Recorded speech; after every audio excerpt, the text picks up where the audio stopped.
Hi, my name is Sandra, host of Boss Lady Live, where I come to you every Monday night with experts to discuss issues of crime and violence, love and relationships, health and wellness, various different topics that affect us right here in Jamaica.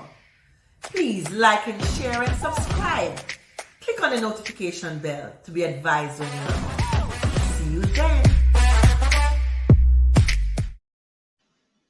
Good evening, good evening, good evening. Welcome again to Boss Lady Live. It's Monday, the 19th of April. And this evening, although it's a very somber topic, it has to be discussed. We're here to share the knowledge, to give the information, to help to save lives, hopefully. This evening, we are here to talk about the abuser. Very frequently in the news, I would say in the last year and a half, we have had an increase in domestic abuse, in the homes, outside of the homes, in the business places, in the streets. It's like an epidemic. We would like to get into the mind of who is an abuser. What does one look like? How can we avoid an abuser? Who becomes an abuser? Tonight we're going to discuss this very, I want to say, vexing topic. But we want to keep it light because we don't want to mess up our thinking with the horrors of abuse. Let us try to understand it. Understand it and understand the people who are the perpetrators of it. It could be male, it could be female. Tonight, we have with us no other than Andre Allen Casey, and I've heard very good things. I never knew anything about you, Mr. Casey, but having put it out there that we're having you tonight, a lot of persons are saying good choice. So I'm looking forward to our discussion. So let me give you an overview of who Mr. Andre Allen Casey is. Mr. Andre Allen Casey, a Christian for over 35 years and a counseling psychologist for over 9 years, has hands-on experience in counseling and serving several congregations and entities. Trained in Alabama at Heritage Christian University, Andre holds a Bachelor of Arts in Bible with minor in counseling. He also has his master's in counseling psychology from Northern Caribbean University in Mandeville, Manchester. Mr. Allen Casey is currently a professional therapist at Family Life Ministries with the requisite qualifications to do grief counseling, premarital counseling, family therapy, behavior modification, personality disorder screening, marriage counseling, conflict resolution, life skills training, psychodynamic therapy, cognitive behavior therapy, CBT, and solution-based therapy. So he's well versed in the area of counseling and identifying persons with various different issues. Welcome, Mr. Allen Casey. Thank you so very much for this awesome invite. I'm very elated. We have a lot of information to cover. Wow. Yes. But I'm very thankful to you, ma'am, for this awesome invite and to deal with such a topic like this. Well, I'm not sure if you had heard about me, like how I did hear about you, but this program this is in our third season, so we have had over 30 odd programs, and we deal with the issues that's affecting us right here in Jamaica. Although we have an international viewership because it's on YouTube as well as Facebook, right? But this affects the world. But we are speaking in particular what's happening in Jamaica because it affects us directly. And my vision for Jamaica is in unison with the 2030 vision, where it's a place where we want to live, want to raise our children, want to do business, right? And so these programs I bring to the nation in order to have a better understanding of things that we are dealing with so that we can be a participant in change. And to most times be involved in change, we have to understand what it is that we are facing. So we like to discuss the hard topic. And abuse is a very difficult topic because most people don't want to speak about it. The abusees don't want to discuss it, don't want to report it. And so we want to understand, because we don't even know if the person that's the abuser is mentally unstable. We hear about hurt people hurting people. So we want to understand. So let me ask you the first important question. What exactly is abuse? And then to follow that up, why would a man become an abuser? Okay. I'm going to give you three possibly definitions here of abuse, from the physical aspect, and we're keeping it wide, and then we're going to narrow it to an extent. But one definition of abuse is to intentionally or even recklessly causing or even attempting rather to cause bodily injury to a part, to be yourself or even to someone else. But not only that, even if a person is in imminent or serious danger of harm to themselves, it can also speak to abuse because you know that it is coming to you physically. Now, that is one definition. The other definition that carries a little more narrow in terms of abuse now would also it would also include, I should say,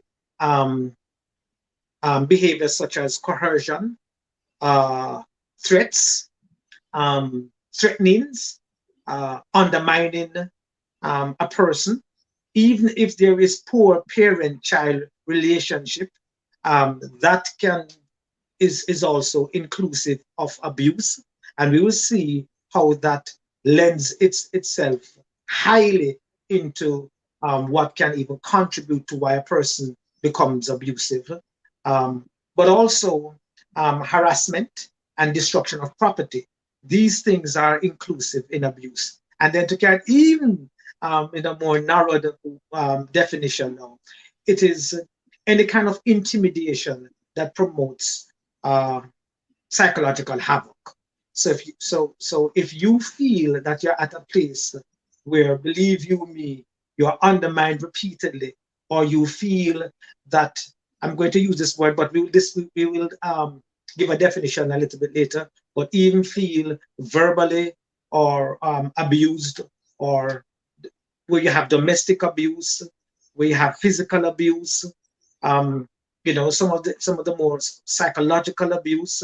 These are some of the more common examples of abuse. But oftentimes, what we are saying here is that these, in giving this definition of abuse, though, we are including aspects of verbal abuse, aspects of domestic abuse, aspects of physical abuse, aspects of psychological abuse, and this is why we took it so from a wide standpoint in our definition of abuse.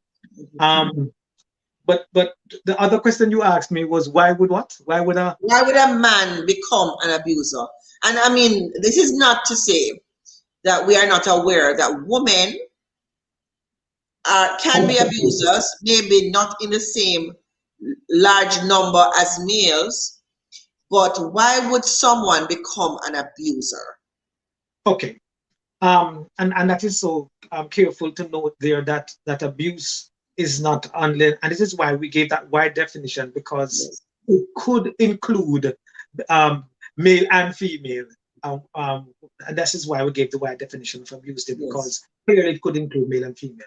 But to be specific to our topic, why would a male become an abuser? And maybe we can do another show on why do we have female abusers too. But but be it as it may, I'm always open to more information. but be it as it may, let me state here that nobody sets out to become an abuser. Let me Right. start that. Nobody sets out to become an abuser. But nevertheless, it is important to understand the source of a male's insecurities and self-denigration. Of a male's what? Insecurities and his denigration. Um, Studies now definitely has indicated that typical male abusers often have been a victim of abuse themselves, typically from their father and or other significant male or other significant male. So I'm just giving you a background as to why would a male also become an abuser. Often the abused cause embarrassment, especially when that boy was a child. He may have been embarrassed um, by his friends, or rather by his parents, in front of his friends. And this has left for him a deep sense of shame. And such a child now definitely feels defeated, he feels defective, and he also feels deprived. Once that child feels that way, consequently, the child develops what is called fearful attachment. And if that child develops fearful attachment, then he then there is a challenge for him to connect physically or emotionally or psychologically with the same parent or parents that treated him a particular way. And so if the parents have the provided that safe Mhm. foundation for him to function and operate, then in an amazing way he grows up to have what is called distrust for close relationships, because he doesn't have no a point of reference of what a good, harmonious, beautiful relationship looks like.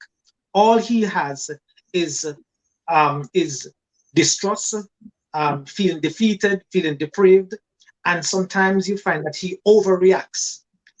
And there's another thing too. If he sees where his father treated his mother a particular way, then that no can also become a point of reference on how he's going to treat women, as an adult, because this is what he saw. And not only that, if the society um, um, gives him this idea that he will not be, um, there are no immediate consequences Right. for his actions, then please understand Absolutely. that then he feels like he can get away with it. And so, which then makes him feel enabled to continue to precipitate this kind of behavior. So I'm just giving you some reasons why a male could, and that's not the only on the reasons now, but Right. why a male could become um, an, an abuser. We're talking about now someone who has gone through an experience. But what about those persons who have suffered neglect? Can that also be a reason as Oh, well? definitely, most definitely. And the neglect, again, stemming from his childhood days, and that's what we say, poor parenting relationship with him. Um, oftentimes,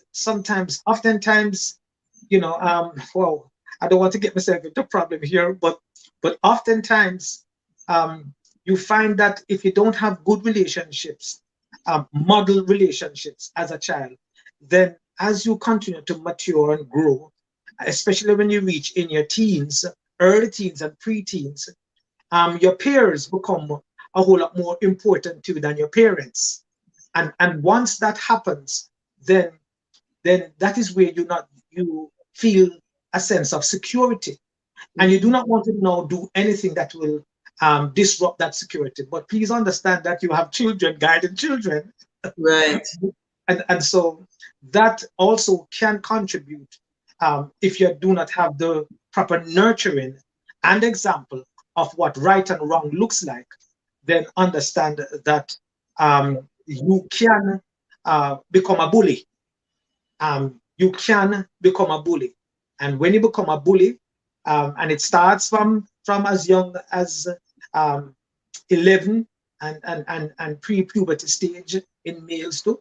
And I'm saying once that continues to be nurtured and there are no intervention that's going to take place, then understand it's going to matriculate itself into adulthood in the way you treat women. Wow. But Mr. Casey, Mr. Alan Casey, I'm going to call him Mr. Casey for short. Andre. Please call me Andre. Andre. Yeah. The boy goes through, well, they go through school, they go through university, some don't, but it's not caught.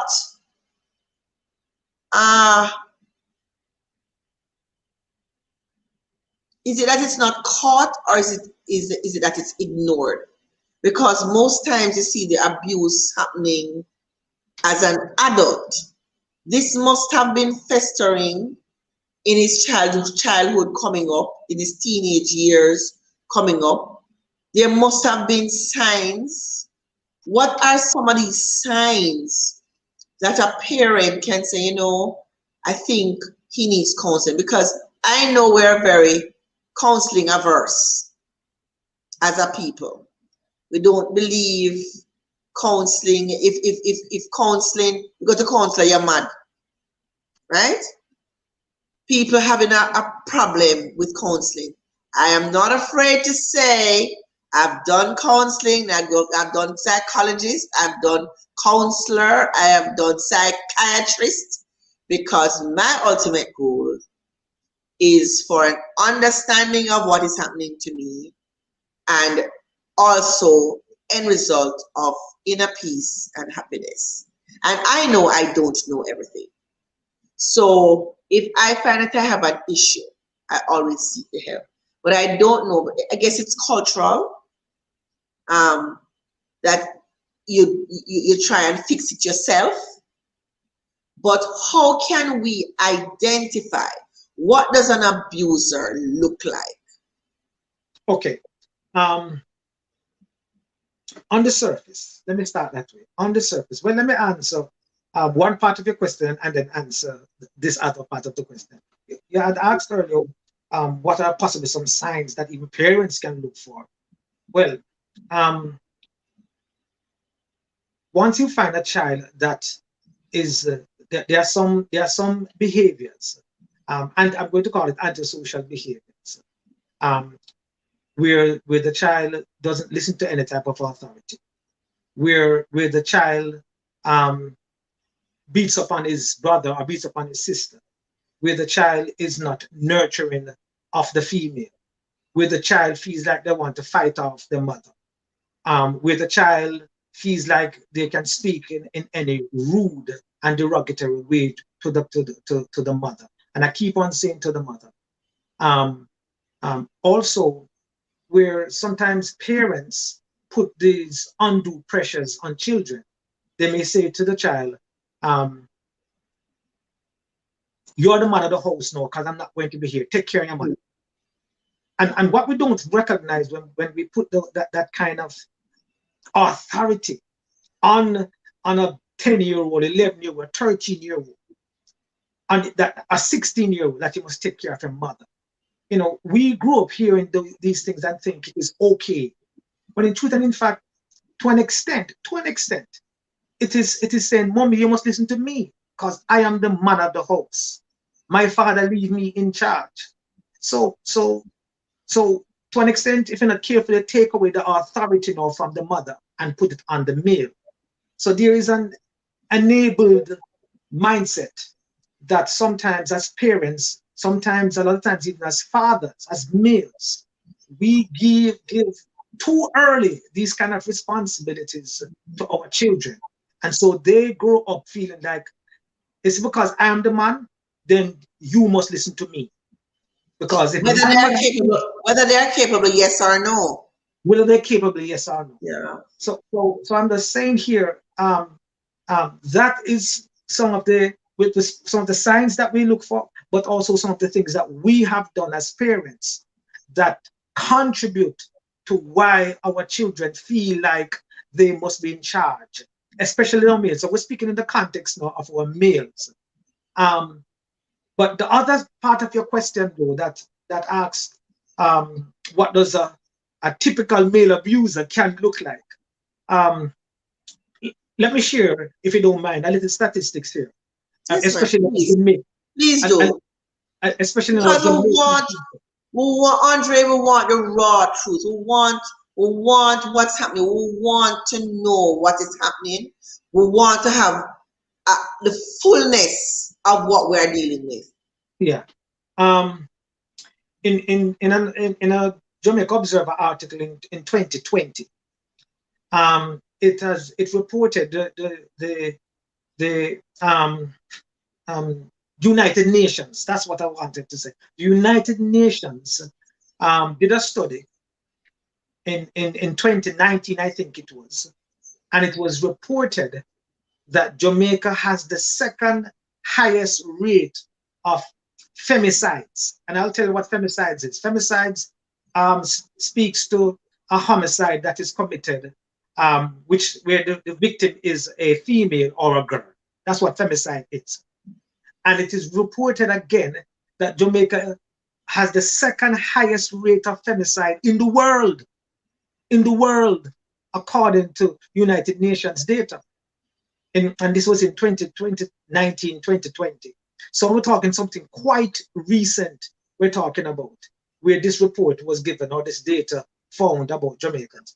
And you can look further too, because the Jamaica Constabulary Force, they reported an average murder rate for women as 13 per 100,000 females.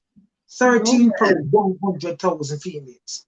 That is so these are the statistics that is coming out of our country. This is why we need to have sessions like these, programs like these.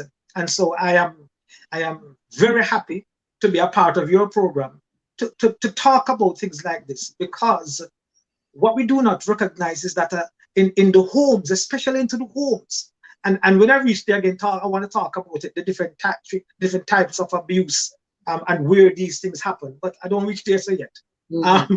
In the meantime, though, to go back to your question about what does the typical male abuser looks like, because if we do not recognize some of the telltale signs, then chances are we might be sending off our girls into abusive relationships. Absolutely. So this is why we need to be mindful of what it can look like. I'm going to say can look like. Now, on the surface, the male abuser often appear to be quite average and come from every demographic of our demographic group or of our society. They can be responsible teachers, they can be pastors, they can be doctors, they can be computer specialists, they can be plumbers. All I'm saying here, the dynamics and the demographics is quite wide, and where abusers can come from. Now, a large percentage of abusers, and I want us to pay attention to this now, are self-centered. A large percentage. So you're talking about what does a typical male abuser looks like. There's this word now that is a new black. Is he a narcissist? Possibly. Everybody's talking about narcissism these days. Because I never really knew about narcissism. I would even say maybe 15 years ago. But that's the new black. Right. Well, I'm not going to say definitively it is so. I couldn't say that, but one wouldn't be surprised if they share similar traits. Share the same traits. Similar traits, right? Yes. And so I'm saying they are self-centered and they require constant attention and devotion. So I want us to underscore that. They desire constant attention and devotion. So you mustn't like nobody else but me. You mustn't listen to nobody else but me. You must be subservient to me. Whatever I say, you must do. Okay? I literally control you. You really don't have a say in anything. And the minute you start to push back, then you must understand that you should not only understand but appreciate why I'm going to treat you a particular way. You must understand why I must treat you a particular way. But there are other things too about the typical male abuser. Their common trait is dependency. But not only that, they have what is called emotional. They're depending on you, or you depending on them. When you say dependency. All right, very, very good. It's a little bit, it's really both. Meaning you must depend on them, but in a weird way, they also depend on you to feel enabled. Absolutely, I get you. Okay, right. I can see how that would work. Right. Yes. And so they have emotional immaturity, emotional instability. Their inner world is scarred with anxiety, and it's also scarred in relation to intimacy. It is scarred in relation to intimacy. So you find that they will watch a lot of porns, right? Which then leads to them objectifying women, which leads to them what? Objectifying women. So women become their property. By the way, and this is where this might be different from the narcissist now, because really and truly, they have a low sense of self-worth. Oh, that's a totally different thing from a narcissist. Narcissist is the bomb. Right? But they have a very low sense of self-worth. That low and this is why, in a unique way, they want you to continue to elevate them and be proud of them, and they are the best thing since sliced bread, if you understand my term here. Even so when they're not doing the right thing. Even when they're not doing it. So everything is about feeding their ego, literally, right? So these are just some of the what I like to say, the typical signs of a male abuser. But you know something, I'd mentioned something earlier, and I think this might be the right time to include it, or to speak about it. And that is to say that there are three main types of violent patterns that we can find or see into a male abuser. And because remember, the question is, what does a male abuser looks like? So not only have we identified some things, but we're saying here, once you see some of these other things that I'm going to share, that becomes also a red flag. What I shared earlier was a red flag, and even what I'm about to share is other red flags in relation to what a typical male abuser can look like. Now, the violence in which they portray, commonly speaking, generally speaking, we're talking about what is called, you can start with the family only batterer. So he only concentrates almost exclusively on hurting his family, persons that are in the home. So, but on the road, when they go out, man, believe you me, everybody thinking him is the best father, him is the best husband, he is the best partner, he's the best everything. Because the partners have to always apologize about him, and if he's not even into the mood, you know, they have to ensure that he doesn't embarrass them in public. So they always have to be saying and doing things and be quite subservient to him for him to feel good about himself, because they are so afraid, literally afraid of him. So that is the family only batterer. So on the road, him look great. On paper, him look good. But at home, believe you me, everybody's downstairs, he's by himself. Wow. And because they are afraid of him. Then you have you have the other one that is called the borderline dysphoric. And dysphoric there means uneasy or even anxious or even depressed. So you have the borderline dysphoric type of abuser. And this person is engaging in moderate to severe now, to severe violence, again into the home, they are usually very moody, very irritable, very suspicious, very negative. They show emotional volatility, literally. And the truth is, they are unpredictable as far as an explosion of rage and abuse is concerned. So with this folks, with this person here, them fuse very, very short. You have to be careful. In other words, you like to walk in people tiptoe around them. You have to tiptoe around them, man. If you want to talk, you have to ask permission. Sorry, I'm not laughing. But seriously. And then you have now the third one now that speaks to the antisocial batterer, which is engaged in severe marital and partnership violence. Now, though they are most likely, they are the most likely of all the abuse that we mentioned here to have alcoholic problems, drug abuse problems. But not only that, they do not believe, and I want us to catch this, they do not believe in society's rules. They do not believe it is applicable to them. So this is why now, that's why now they can go on the outside and beat up them female and them the care if anybody see. Because society rules don't really apply to them, literally. You know, and so these are to answer the question again. So herein lies, folks, the typical male abuser, the three main types of violent patterns that the male abusers exhibit.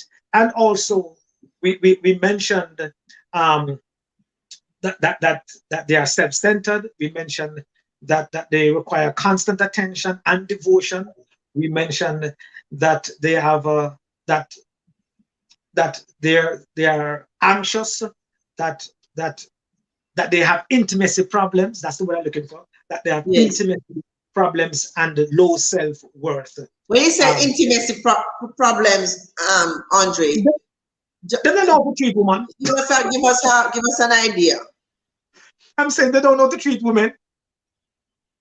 They don't know how to treat women. Remember, you know, their point of reference. But Andre, a lot of men.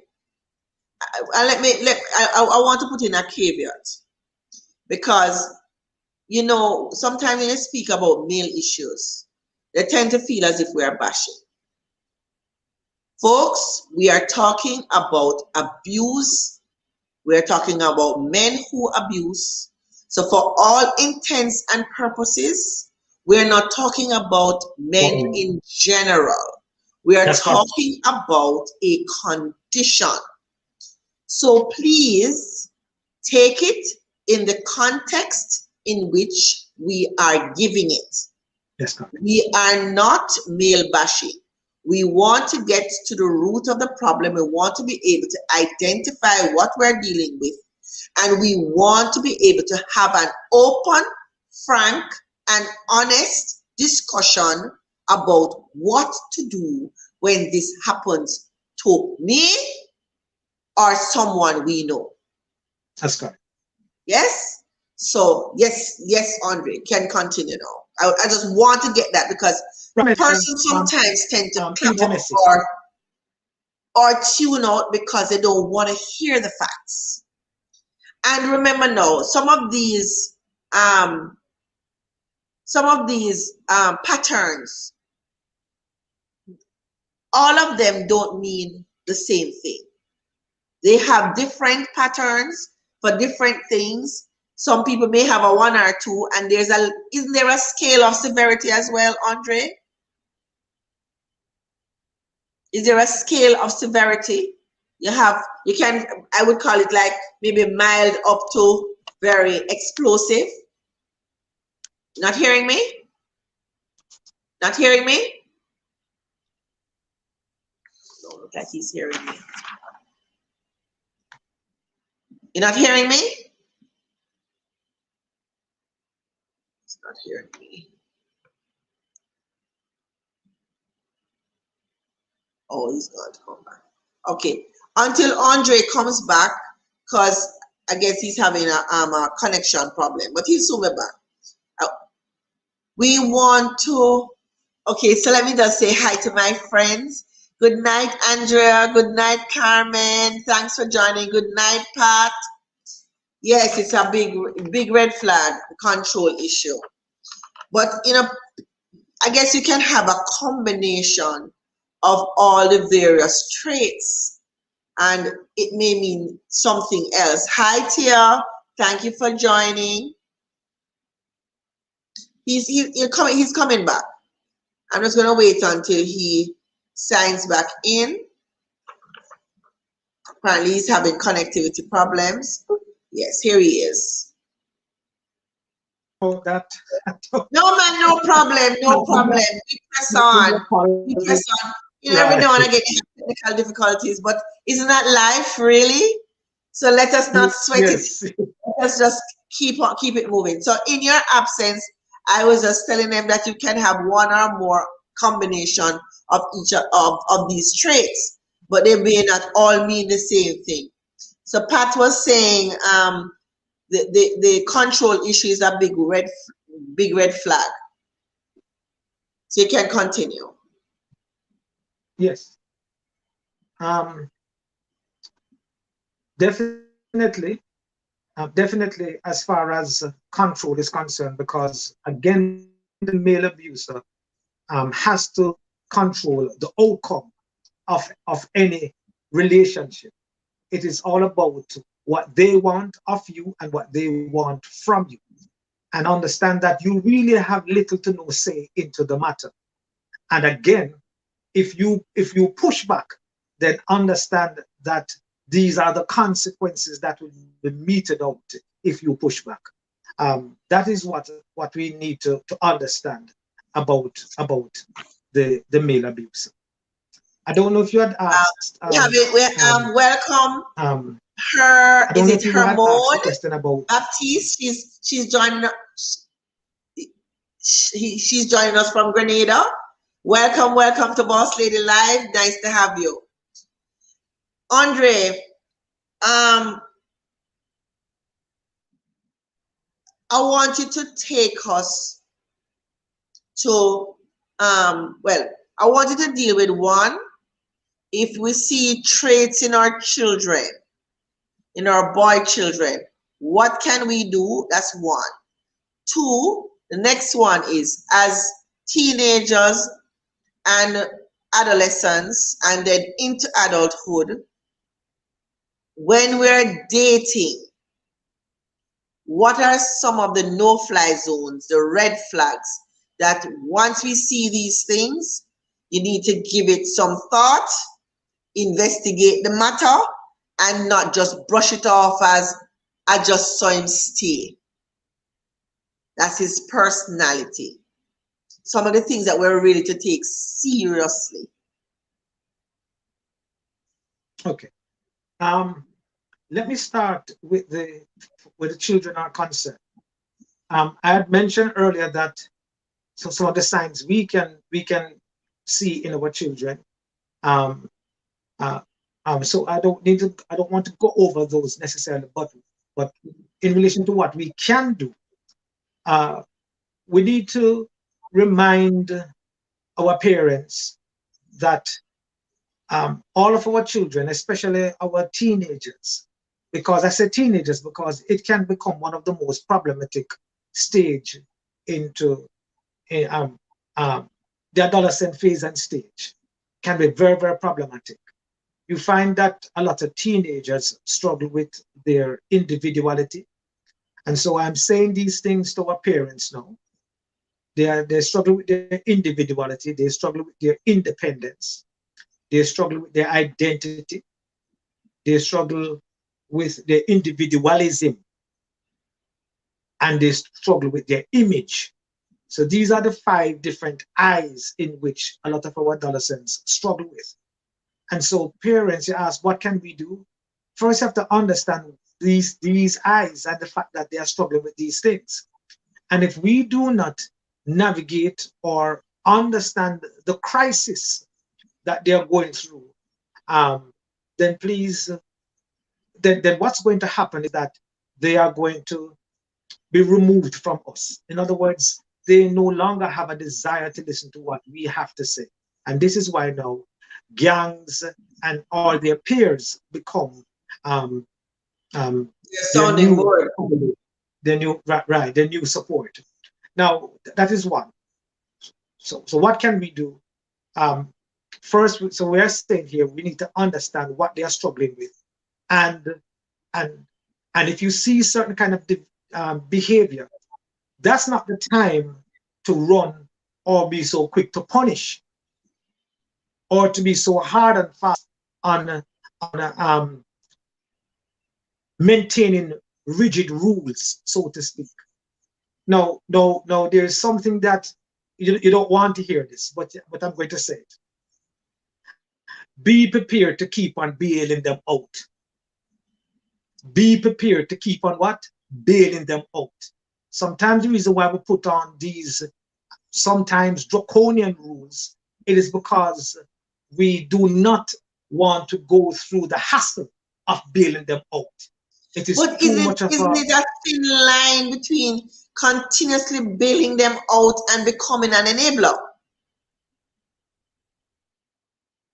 right. How do you well, manage you're that not thin becoming line?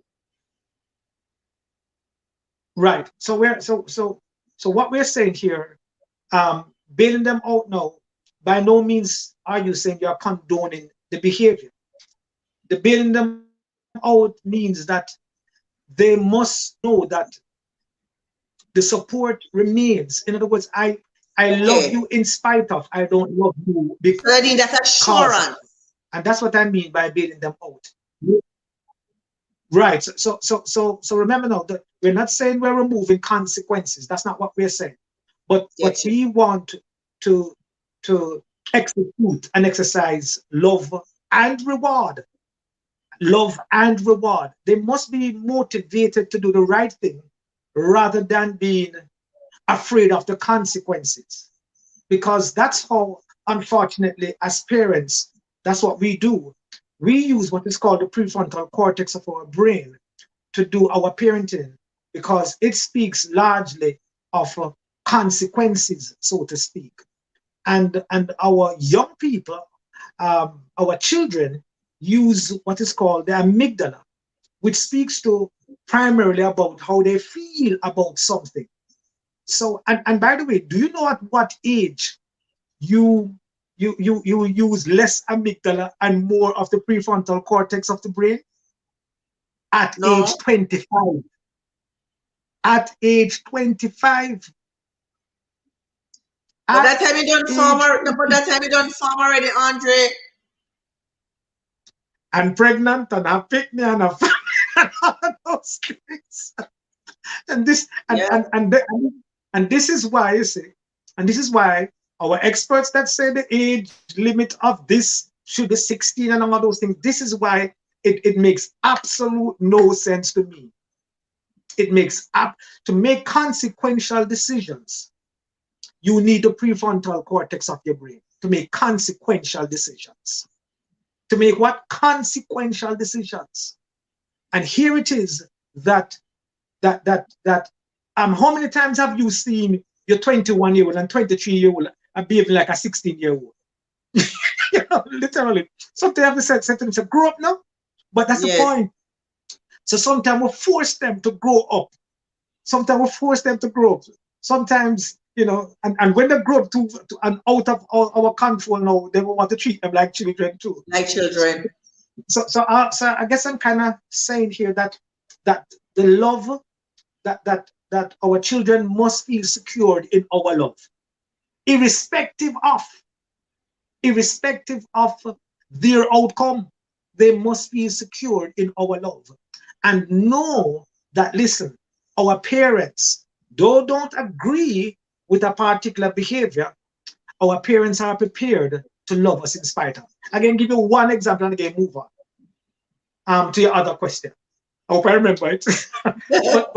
but the that biblical story about the prodigal son. I don't know if you're familiar with it. Yes, I am. Right. Well, the boy left his home, and hard life reached him. Start to eat pig food, and then he says he's going to return to his father. Now that was an amazing father. You know why?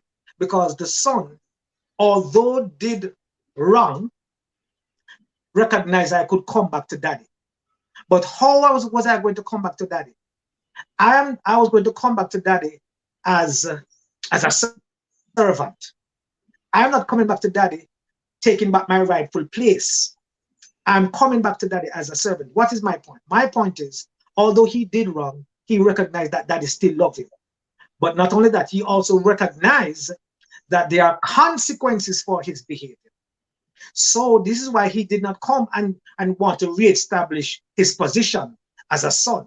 But he said, I want to come back as a servant. So he knew that his rules, notwithstanding, he also knew that his love. And yeah. We're in a problem. Yeah. Because the family unit, and so it's not a shock then why our situation is so high. Because there are many single parent homes, and it can be single mother or single father. And so this love that we're talking about, that many didn't get, how do we now get past the anger and the lack of knowledge and the lack of direction and the lack of and the lack of and the lack of no mentorship or very little mentorship? How do you, if it start, what I'm saying, what gone by the morning can't come good at evening? Yeah. Is that what is happening to some of our men? How can they jump on the right path if they can't go back? They can't. There's no. How to say no? There's limited soft space to fall. Because even sometime when the father is there, he's not equipped to manage. So where does that child go? What does that child do? And that's well, programs like these, can serve as insight and intervention about how we have failed or we are failing. But also we can see some of the other families that have done a pretty decent job, and we can also learn from them. It is these families now who I would want to say need to mentor our youngsters. You have different groups that are involved in that type of mentorship. And so what we're saying here, we need where parents now decide that, something, if this mother or this father is having a struggle with these children, am I prepared to take them for a weekend? Am I prepared to take them for a weekend? This is where the village comes in now. This is where the village comes in. Right. And just teach them certain values and such the likes. And I know there's danger, don't get me wrong. But Andre, if the picnic problem, nobody don't want to take him, That is true,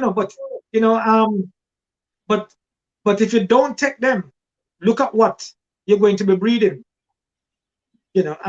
If there's no intervention in that child's life, then what do you expect to happen? And that's why as you have stated earlier, that's why the rate is so high. and we're having this problem and the show, you know, because the truth is we need to get involved. We really, Yes. really cannot And just that's why sit back.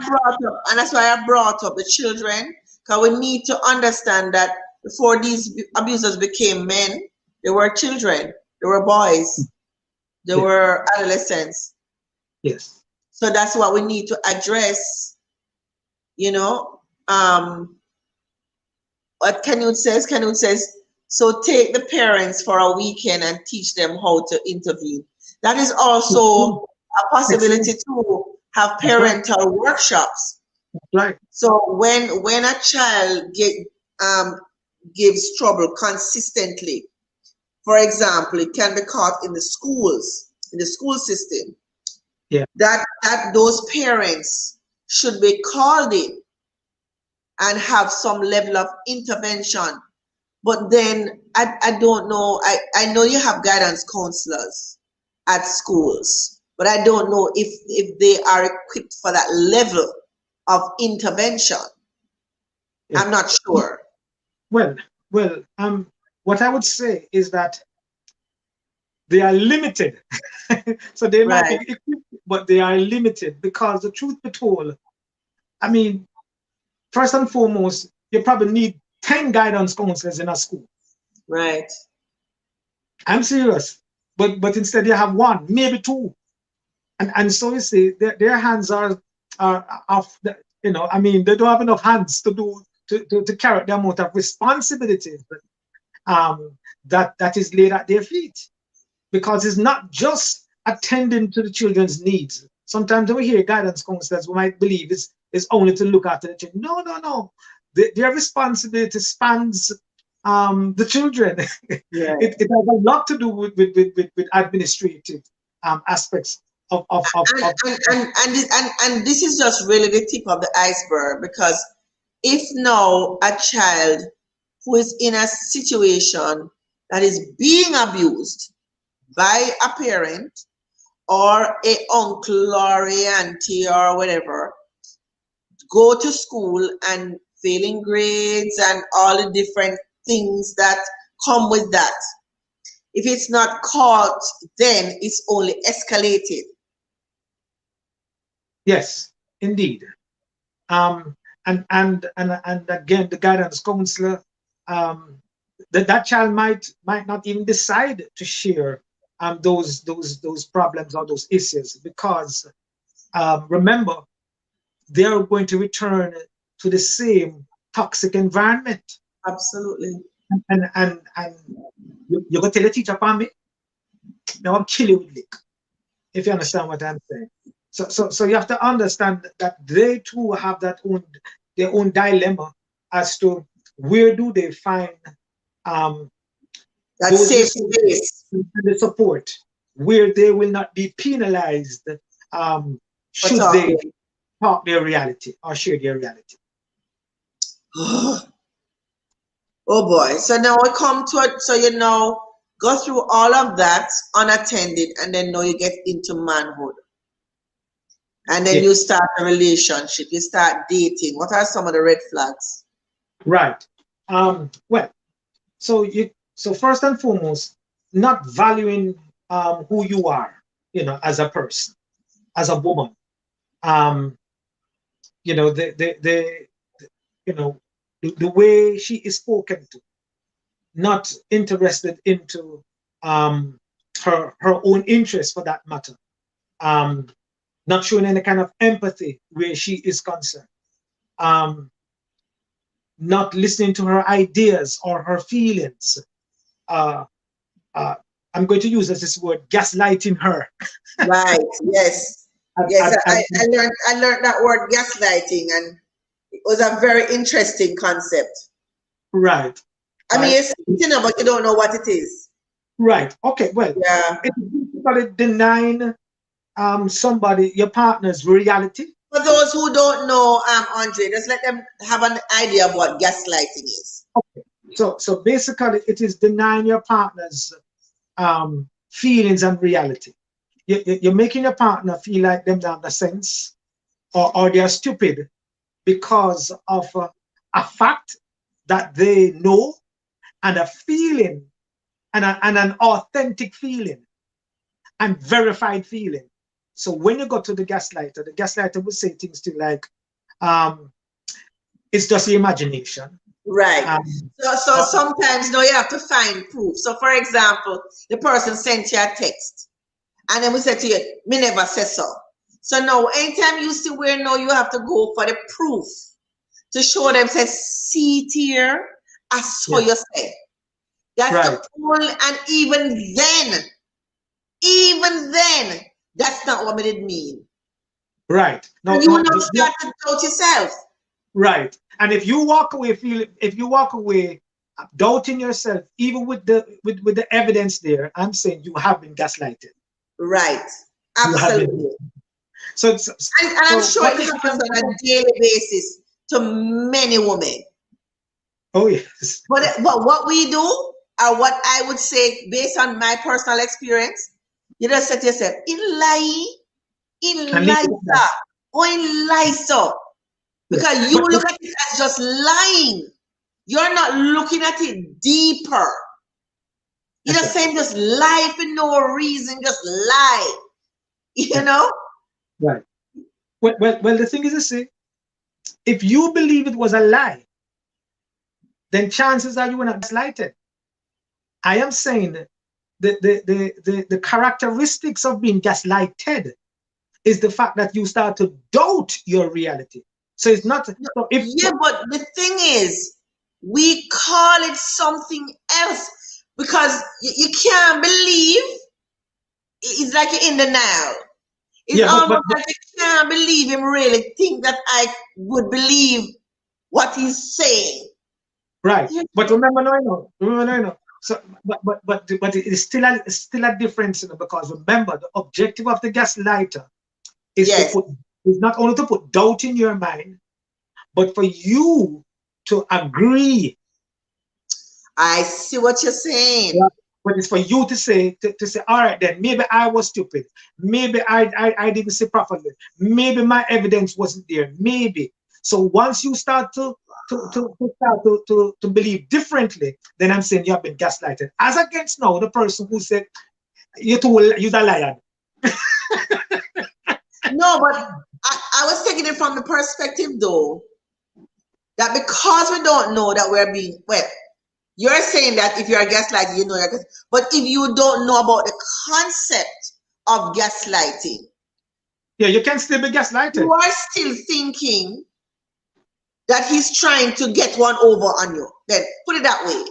He's trying to get one over on you. So you're saying, seriously? But that's not gaslighting. That's not gaslighting. That's not gaslighting. I'm saying if he wants, once you are aware of what the person is doing, then you're not being gaslighted. Remember, the concept of gaslighting is to not only put doubt in your mind, but you're starting to believe the doubt. And doubt yourself. That you start to believe. So you no longer believe in your thoughts and believe in your experience and believe your truth, but start to believe what the other person is saying about your facts and about your truth. And they tend to be very convincing. It's almost like an art. Very much so. Very much so. But I want to give you two. Yes. I want to give you a couple more red flags. Yes. That we can look for. Talking over you, undermining you. It's foolishness of talking. You don't have no sense. Telling jokes or is really a put down, but then do it in the form of a joke, because you are the subject of the person's joke consistently. Right. Accusing, blaming, judging you, trivializing your interests, undermining your self-worth and self-confidence. Threats can be a part of it too. Ordering you, treating you like you're a child. All of these things are red flags that, hey, the person that I'm with there's strong correlation that this person might be an abuser, and therefore you should run. Yeah, yeah. But then sometimes by the time you realize what you're into, because remember, people come in with their own baggage. Some people have low self-esteem. Some people have financial needs, which is one of the biggest ones, I would think. And sometimes by the time you find out, baby done born already, so the person now becomes your child's father. And so it just gets more complicated and more complicated and more complicated. So you start to feel trapped. So, I mean, is there any way that this sort of behavior, well, I would say, I guess treatment can pretty much fix most things, but it, okay, for example, someone who's a narcissist is not aware. Is an abuser the same, that they're not aware of their shortcomings then, for want of a better word? Not necessarily. Some persons are, until it is brought to their attention. Some folks don't care, and some folks are very much so aware of what they're doing. I want to say quite a number, in a very limited way. You only have in a very, very limited amount of those persons who are unaware of what they're doing. But but the question is, when it is brought to your attention, what are you doing about it? And if you find that you're still repeating the same behavior, then it moves from I was unaware to where I don't care. And so the truth be told, it is rarely said that the abuser is unaware of what they're doing. Rarely, that's what I'm The saying. abusers that will attention, try, if the there's abuser no that will change, try. if you have not Sorry? adjusted your behavior and you're thinking, Yes. then You're breaking up again. Hello? You hearing me?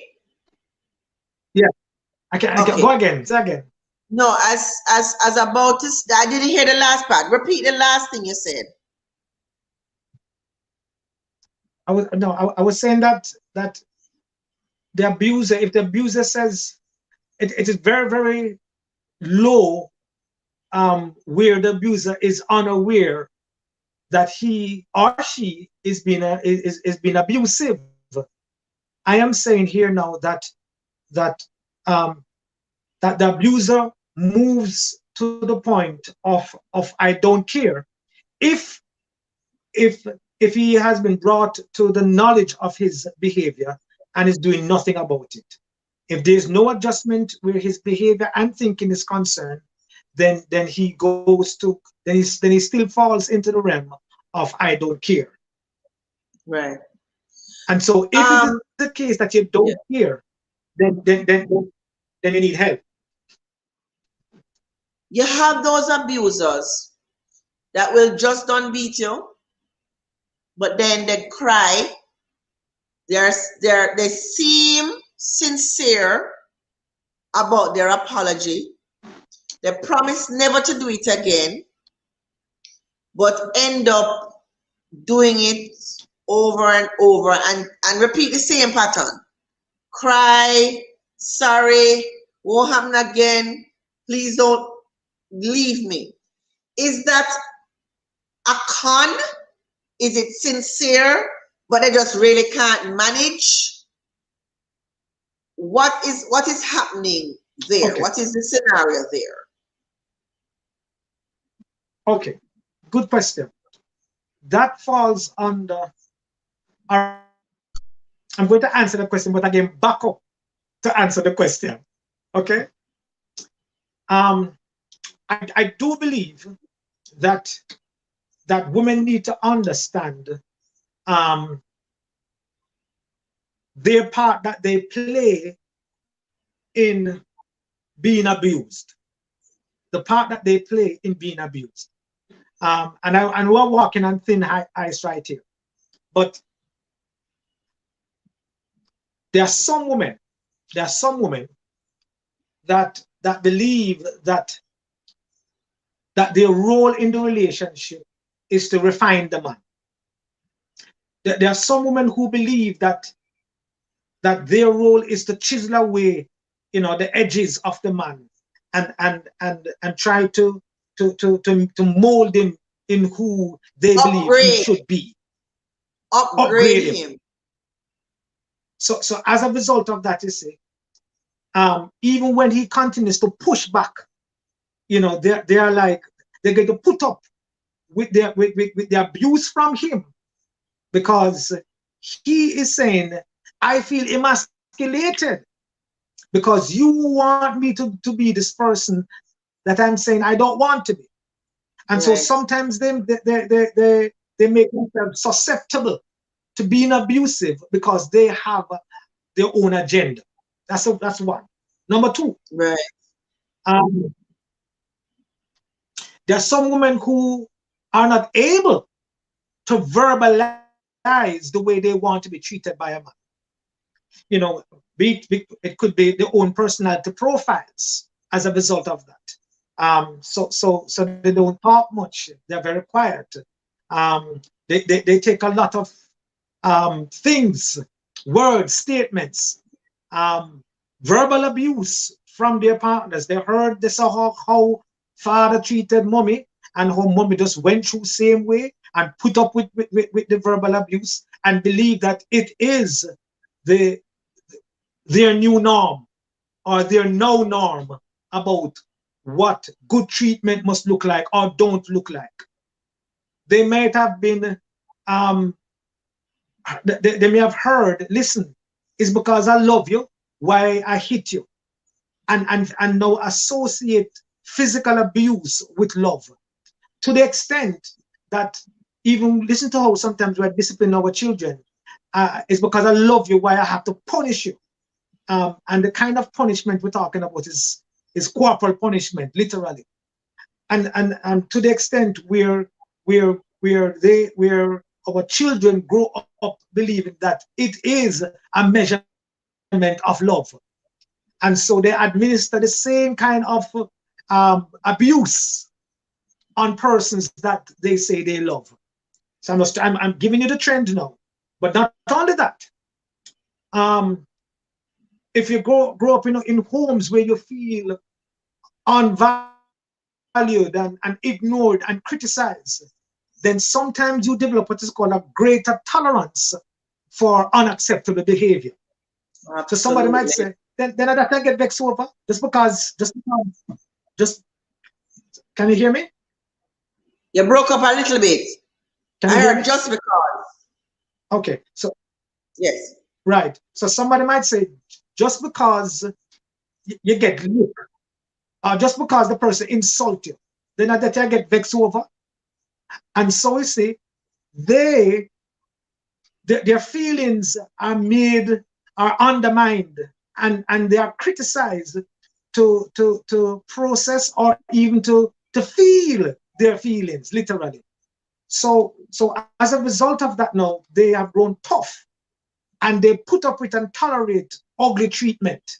But not only that, you find that as a result of all of these things now, they find themselves into a cycle of violence. That's what you were discussing a while ago.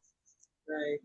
And that is where you have what is called the tension phase.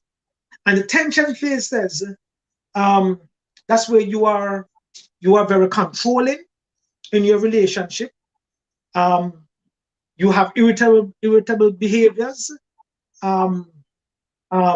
jealousy, accusations are attending, yelling, minor incidents of physical abuse can occur, and so the victim feels that they are walking on eggshells. So that is what the tension building phase. Though after the tension building phase now, you have what is called the explosion phase. And the explosion phase basically says, I am tired of warning you about what you have been doing.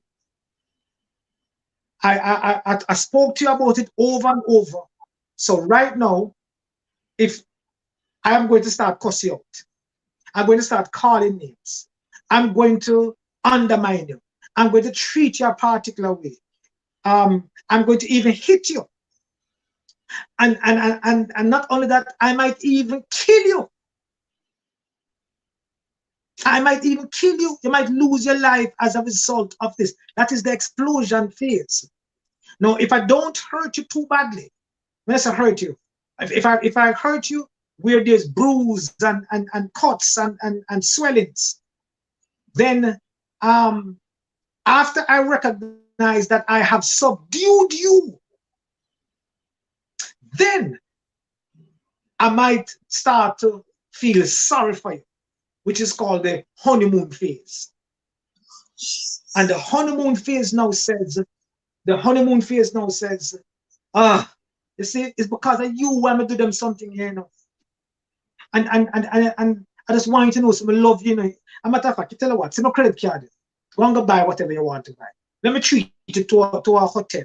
Let me give you anything. Let me buy a car for you.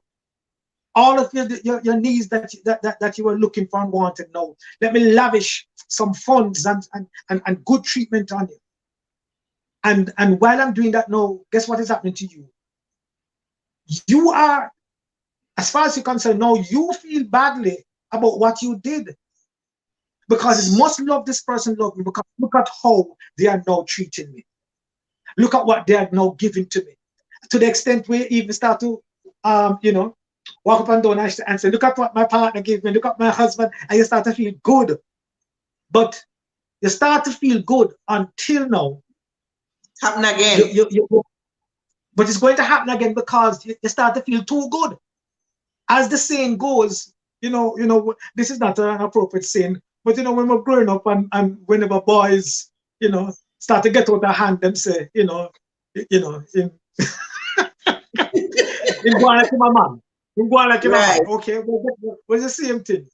With all of the honeymoon phase, she has now become so relaxed and so comfortable, feeling that this is a new person, new behavior, because look at what I'm being lavished with. So she doesn't feel like she has to walk on chalk line. Right. Which means that she is overstepping her bounds all over again. And then it goes, that's what it's called a cycle of abuse, because the tension starts to build up where the gentleman or maybe the female who's the abuser here might now say to him, you see, there you start overdo it again. You see, so you start to do it again. Look who I'm asking not to do this. Look who I'm asking not to do it. I'm watching here. Look who I'm asking not to do it. I still do it.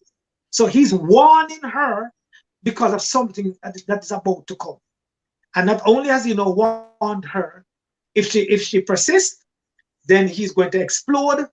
And then after him subdue her and lavish her with stuff again, then again she's going to step out of line. And that's why it's called the cycle of abuse.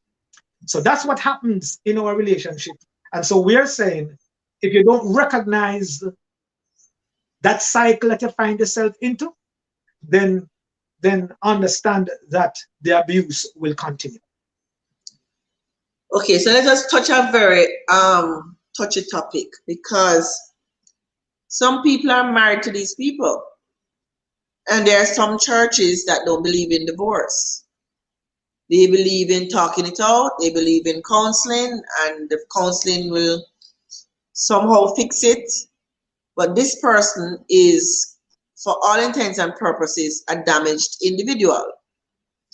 So sometimes the counseling or living in the house with the man is not really going to help, because he needs much more than that, and really and truly he cannot help himself, he or she.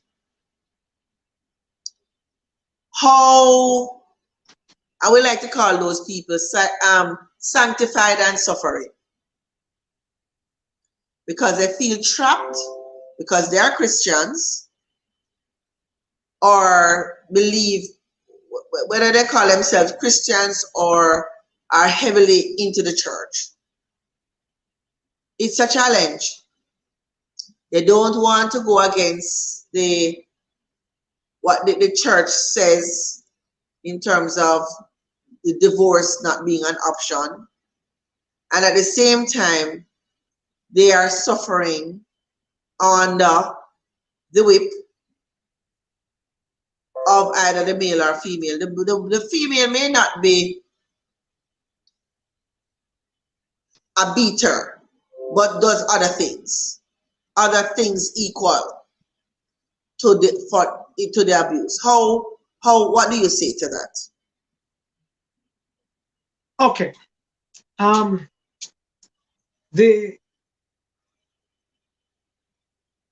What I have said, and I'm going to repeat, well, not on this program, but you have to see yourself taking care of yourself.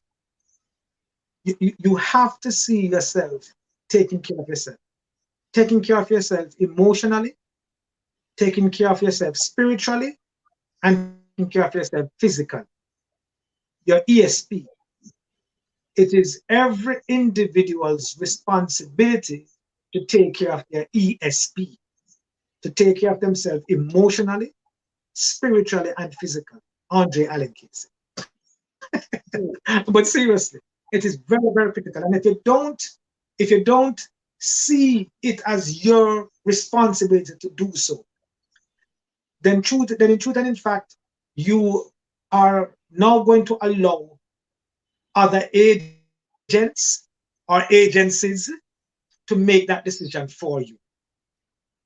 So the truth is, so you have to make that conscientious decision and choice to find out and it may mean having to leave that church. I'm saying, but that's your decision. You must decide whether or not what you are, whether or not your choice is aiding in carrying out that responsibility to take care of yourself. So Right. it is not the pastor, the church, or people. It is not neither pastor nor people. You know, that is going to decide how you take care of yourself. Sometimes, unfortunately, you know, we overstep our bounds. You know, you must see yourself taking care of yourself. Absolutely. You must see yourself taking care of yourself. And your children. And physically. And so you and the children. yes, their yes. children And no, I have a say. Andre Allen Casey. I have a say. And it says, if you're in pain, you do not need permission to relieve yourself of it. Absolutely. Let me say it again. If you're in pain, you do not need what? Permission to relieve yourself of it. Okay? You don't need permission to relieve yourself of pain. Now, I agree that there are some pains you're going to have to tolerate until you're in a position to do something about it. There are some pains you're going to have to tolerate until you're in a position to do something about it. Because not every pain you can remove yourself from immediately. Yeah, there are some painful experiences. Some you'll have to find a way out, especially if it's physical. Some you have to find a way out. Yeah. But you have to navigate your way through some of these things.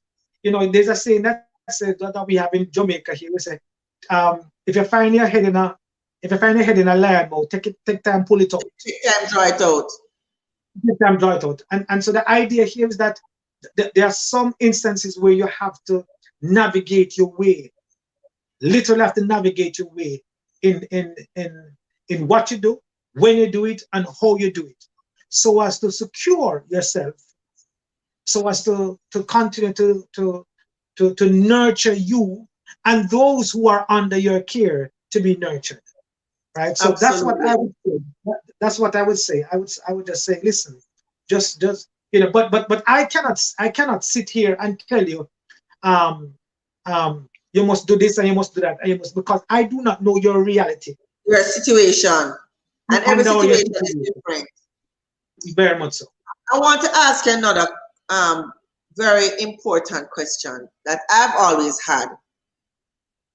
All right. So I personally don't think women can change it. I think men can change it because men like to belong to a group. I don't see from my limited perspective, so I would like to ask you, what is your experience or your knowledge of when an abuser belongs to a group? What is the responsibility of that group as males, and why don't they usually step up to the plate? Because I find men tend to not want to get involved in domestic affairs, even if it's their brethren. But they Okay. somehow can separate the abuser from being their friend. How does that work exactly? Um, because they're using themselves as a point of reference. Easy answer, simplistic answer, pardon me. But the truth is, they're using themselves as a point of reference. What do I mean by that? Yes, You have to please understand. You have to understand that male. There are differences between male and females. What drives a male? Um, the, the the provider, the protector, and the to have some kind of power. And so you find that, you see, though these things are innate to males, and as a result of that, now you find that if I'm a provider and a protector, and I need to have some kind of power, whether it's going to be to manage my life, or to manage the life of my family, then guess what happens? You don't have any place to come and tell me how to do those things. So that's why I say that it comes from their own point of reference. If their own point of reference says, you can't tell me how to run my yard, you can't tell me how to deal with my woman, you can't tell me how to. If that is their point of reference, then really and truly, if they see somebody else doing something that is even contrary to what good treatment looks like, they become very, very timid to engage that person. Why so? Because if the shoes was on the other side of the foot, they wouldn't want that person to come and engage them. Yeah, And but if they're going to engage them, but okay, I hear you, but they continue to be their friend. How it's also, I don't right, understand. because If that is not in your value chain, in your ethics, how do you continue to be the friend of an abuser? You don't believe in it. Um, is that something that you would do? But you know he's an abuser, and you just, it's like you just lock off that side of him and just deal with the part that you like. I don't right. understand. But I'm saying that, you see, he can do that because the other part is too confrontational. You see, if I can speak to you, no, the nature of the relationship that you have with your friend, so to speak, you can bring it to his attention and say, hey, what that no good. That disrespectful man and talk to you on that level. He might think, like, he might says, all right, I hear you. But although he's saying, I hear you, he might not even respond to him in an ugly way. But in his mind, he's saying, but could you chat to me? Because you have to understand that there were different forms of abuse that was going on that everybody okayed. For example, It's you. and me run my yard. When I run my yard, and me wear the pants. I'm at the head of my yard. You have to understand that a part of the psyche of being in charge then says, look here, me can't make a woman disrespect me, me can't make a woman do this to me, me can't make her. So because of that psyche, that most men already, to an extent, I'm saying, let me not say most men, quite a number of men have already agreed on the kind of leadership that they must have over any woman who wants to be a part of their lives and livelihood. You have to understand that if they are paying the bills and I was gonna get to and they that. are the primary. They use money. Money is used as power. Okay, sorry. So right. So I'm saying this thing. So you have to understand that in different forms, they've already believed that. It's just that this person now take it to a level that they don't agree with. Now they may not agree with it, but they have to be very careful about how they approach the person that they don't agree with. Notwithstanding, there are other lower forms of abuse or even undermining the female's authority. Okay, because they see it, for many they see it as ownership and not partnership. So with that, which is the big problem, ownership. Right. Yeah. Right. So that is what has. So that's why they know when to back off and when to come forward, and even if they're going to come forward and speak against it, they must be prepared to deal with a breaking of that relationship. They must be prepared to deal with the breaking of that relationship. Who are you to come tell me? You can chat to me. They must be prepared to get that kind of pushback. And for some of them, if it will not cost them anything, then they will say it. If they believe that the friendship is too important and it's going to cost them something, then they might be a little bit timid in confronting or dealing with the issue. Okay, are there any treatments available for an abuser? Yes. Short answer, yes.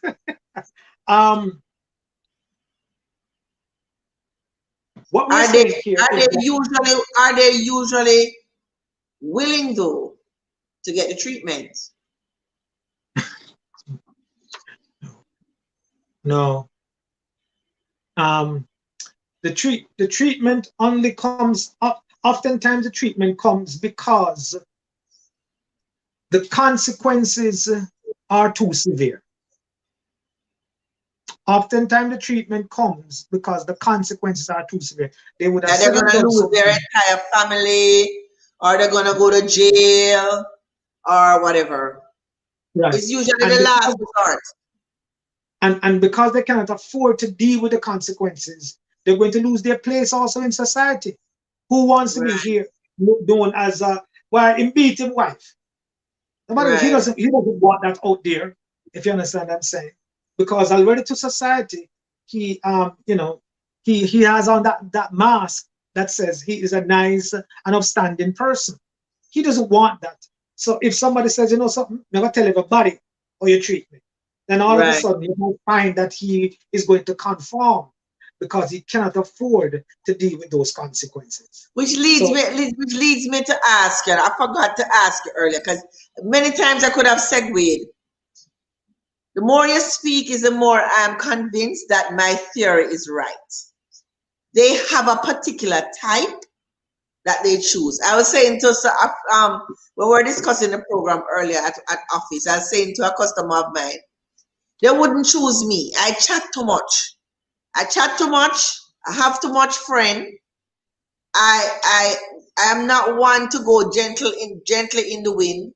So it's either I'm too much work or they will be outed before they even get in the because a whole lot, I notice that a lot of it is masking. There are one person outside and behind closed doors there are another person. So the person that they're with must be prepared to keep their secret. Am I correct? Yes, yes. Because they remember, they have to subdue them.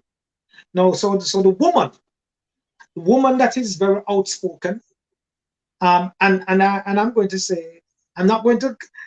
There's a certain personality type that comes to mind, but I'm not going to announce it. I'll only speak about the traits. Yes. But women, some women who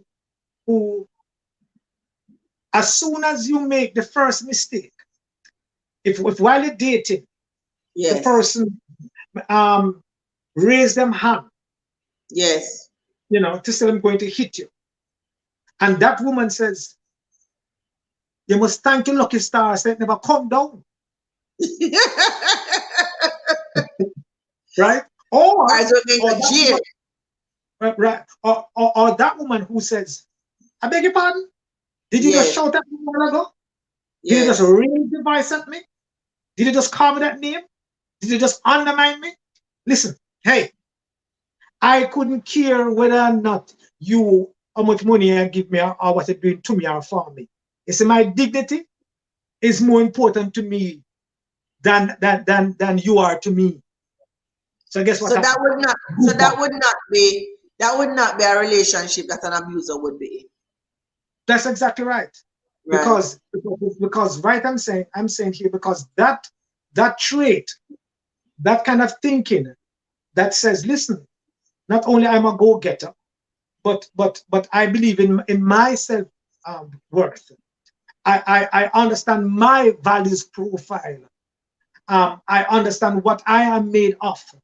I recognize that I don't need somebody to validate me. I recognize that a person's opinion of me doesn't identify who I am. Right. It is females like these who are quite assertive, and they're not afraid to go after what they want, or even to believe in themselves and into their dreams. It is females like these that have good self-value and worth, that says I will not accept this. And the first sign of this, listen, you're going to understand how shop them keep. I get you. Right? I get you. Those women, men would want to. So sometimes you are literally handpicked. Oh yes, man. Because those women. You don't really go out much. You don't have a lot of friend base. You're reserved. Yeah, right. That too. But remember, the abuser, notwithstanding, please understand that the goal of the abuser is to conquer you too. Right. So irrespective of who you are, all I'm saying here is in his attempt to conquer you, if he conquers you, even if you are full of self-worth and value and all those things, remember, if he conquers you, then you're conquered. It's just that it's just that it's not that he won't attempt. It's not that he won't. Very, very good. Right. So he will conquer you, right? Because that's the objective. I conquer you. Well, I own you. Hey, and I subdue you. Right? Now that I've subdued you, you need to listen to what I said. And by the way, and I can use different things to continue to control you so that you remain subdued. I can use the fact that I'm making more money than you. And had it not been for me, you would not be able to live the kind of lifestyle that you desire. And you have to understand that, you see, that for some women, security is very, very High on the important. list. High on the priority list. High on the priority list. And so Oh, they are what prepared to, they are prepared to sacrifice their own livelihood and self so that they can have security, especially physical security or financial security rather. And once I have that, so some folks might say, what's that little bit of lick? Look at the house I drive. Look at the house me living in. Look at the car me I drive. What if so what if me have a BM or whatever? No. I mean, because if I can get to show it off in this other way, because that's what I value more than anything else. That is your priority. That is your priority. So, so I would say in the abusive relationship, because I am also getting something that is even more appealing to me and for me. Question: does all or can all verbal abusers become physical abusers, or some people it's just a talk thing? It's just they just put it on, but they'll never get physical. Are they both correlated? Yeah. No, that's the reason why no, not necessarily. So I'm saying you can have just straight verbal abusers and they do not have to become physical. And they never escalate. Matter of fact, they boast. I put it to you, Sandra, that they boast insane. Me not say me never tell her a bad word. Me not say me never feel away. Me not say me never thump the wall. Me not say me never go on bad. But ask her if me ever lick her yet. Right. Ask so her, in their mind, as long as they never hit you, it's not abuse. Not abuse. Right, get you. So they believe, they say, ask her, and they pride themselves that they didn't hit you. Ask her. So I never say, so everything else constitute abuse, and they will agree that they have done those things. But they don't see themselves as abusers. Why? Because I've never done so physically. And that's a misnomer. Okay, Doc. So as we wrap up, I want you to just in a nutshell, just say to the woman, I'm not getting a lot of questions tonight. I guess you're just listening because this is very informative. I'm learning myself as I listen to you. So you find yourself in an abusive situation. You can't just leave because whether it is that he owns the house that you live in or you have kids for him and I mean in speaking because I spoke to, can't remember her name now, the person who is in charge of, in the police force, who is in charge of abused women. They don't have a lot of shelters, very few. They have, I think, 3 in the country. So she was saying that you'd either have to go to a friend's house, a relative's house. You know, it's not always convenient to go with children. I mean, if it's you alone, you know, it's bad and not so bad. But when it's you and 2 or 3 children, without being killed, because many end up being killed. Do you have to have an exit strategy to leave? Or you just leave cold turkey? One day well, I think you're more than likely you'd have to plan it. There'd have to be a plan. Don't wait until it escalates to something that you can't manage. Yeah. So I just wanted to give them some advice Okay. as to how to get out of these seemingly difficult situations. Not seemingly, it's difficult. These Yeah. difficult situations.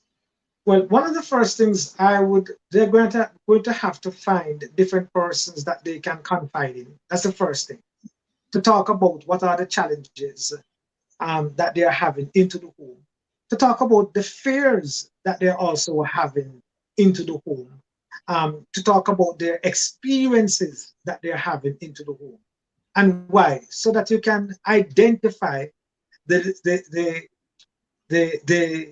illegality Yes. of the treatment, so that you can identify the illegality of the treatment. Then from there, it is important that you can report the incident without necessarily press charges. So that now we say, at minimum, your abuser recognizes that there can be severe consequences. But isn't that when it escalates, Andre? Yes, If you go and report them? yeah, but what I'm saying here is, but remember, you have to have a plan.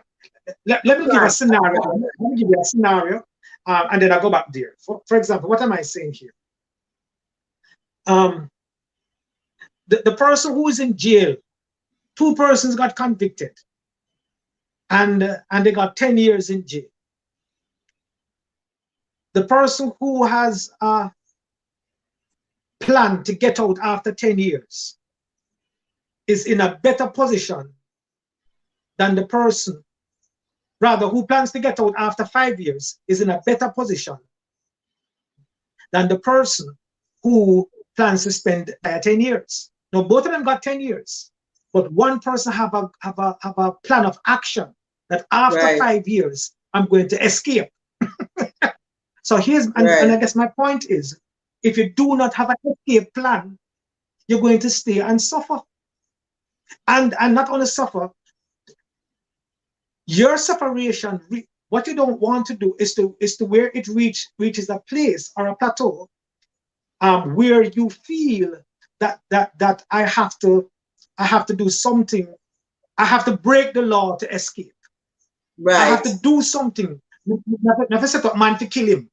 If you understand what I'm saying, I have to do something draconian so as to escape. In other words, I end up going in jail myself now. And this is why I'm saying you have to put something, whatever plan you're going to put in place, it has to also protect yourself. Now, this is why I was saying earlier, though, that I can't sit here and tell you exactly what you must do, because you know the gravity and how enormous your situation is and the consequences that will come, and whether or not you are able to not only make your choice but back your choice or back your choices. So but with that, what kind of plan of escape do you have? Because if you do not have a plan of escape, then understand that you have a life sentence. If you do not have a plan of escape, then you have a life sentence. That's all I'm saying. No, I was only suggesting what a plan of escape could look like. I am not saying that definitively this is what you must do. Right. So I'm saying one you can report it. Why? So that he knows that, hey, there are other persons that are familiar with it. You can report it to your pastor, where the pastor can come and have a conversation with him and reason with it. He can report it to his mother. He can report it to his brother, to those persons that you think would have that he would kind of respect, and he would want you to go back and have a conversation with them about it, should it persist. You can also say to him that, listen, this is what the children are saying, this is what the children are doing, this is how the children are being impacted because of the way I am treated. You can also teach him to, you can invite him to go to counseling and maybe I should close with something like this. What I mean, where we give some solution also to the abuser. We need to also tell the abuser what he or she can do if they find Right. themselves, in a position like this. So one, we're talking to the victims and giving them some ideas as to what they can do. But I think we also need to say something to the abuser. Oh, Yes? absolutely, absolutely. Because I mean, I suppose some people are redeemable. Well,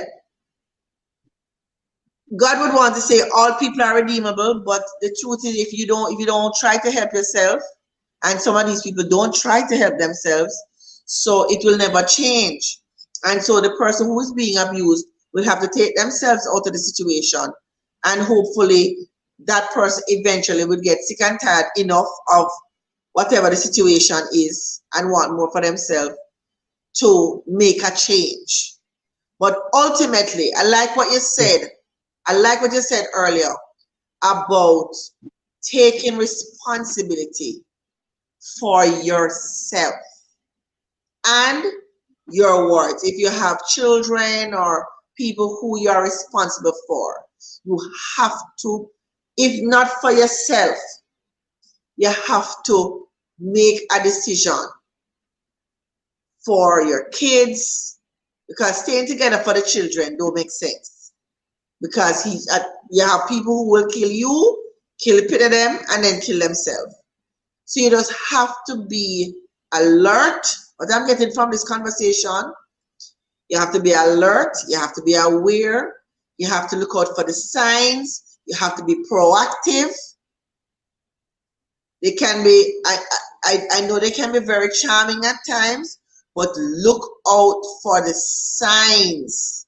If somebody's too controlling, if someone keeps on gaslighting you, keeps on putting you down, keep on criticizing you, right? All these things are red flags. And we have a nature as women, we think we can fix you. I was there, I was a fixer. I had that serious problem. I just saw a problem and I want to fix it. But that's why I went to counseling, because that came from my own insecurities, which I identified. And still, I'm a work in progress. So I advocate for counseling and self-help, reading, seeing what information is out there. Let's say you don't want to speak to somebody, but reading, taking up a book, going online, researching, what can I do? What are some of the signs if you think you are being abused? Right? So, Andre, is there any last word you wanted to say? Is there anything that you did not get out that you wanted to get out before we wrap? Any last Just nuggets? okay, yes. Number one, a person's bad behavior must not dictate your response. Number two, Mm, take responsibility for what comes out of you. Take responsibility for what comes out of you. Stop saying it's because of you whining. If you find that you cannot squeeze lime and expect to get orange juice from it. right, So if you find that you're being squeezed and you think you're an orange, but appears sourness will come out of you, right. then you need to come and see me. And with that, how do we find you? Where do we find you? Give us a number that we can Okay. Well, contact you. there are two ways. You can call Family Life Ministries and ask for me. I'm trying to set up an appointment to see me. 926-8101, 876 before that. Or you can call me direct. But if you contact me directly, that is where you'll be um, um, that's where you'll be charged directly too. Of course, you can't do on air. It's a and that business. number and that number is 876-360-6594. Right. 69. What's the last? What's the last digit? Repeat that number 6594. again. So it's 876-360-6594. Okay, great. Andre, it was interesting listening to the various types of abusers because I just simply assumed that once you're an abuser, it will escalate. I didn't know that you had different types. I really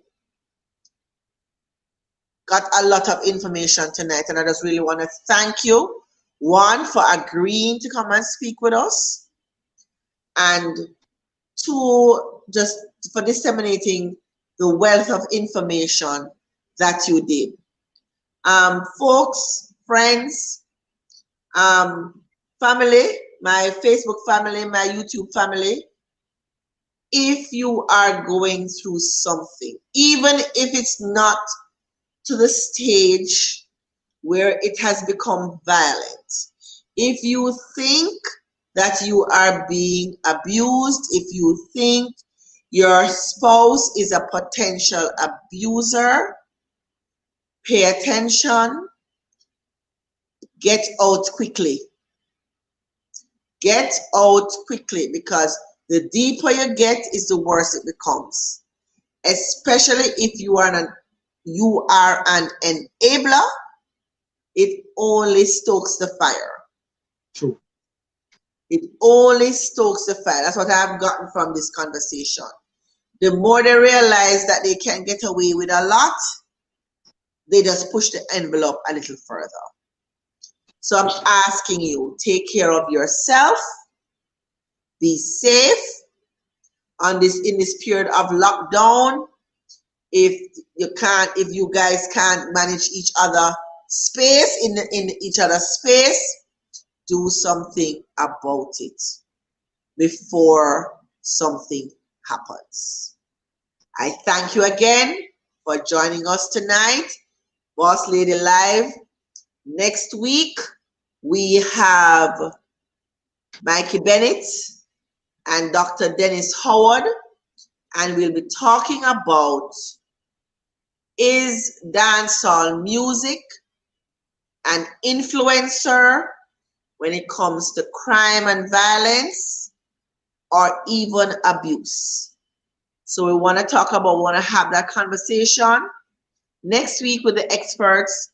Join me, same place, same time, 8 p.m. sharp on YouTube or on Facebook. You know where to find us. See you next week. Thanks again, Andre. Bless you. May the Lord bless and keep you as always. I'm really appreciative of all the information that you have given to us. Stay safe. Stay COVID free. Please listen to the powers that be. Follow all the protocols. Of course, we all know them by now. So do what we have to do in order that we can get out of this period sooner rather than later. So have a good night. See you. Have a great week next week. See you.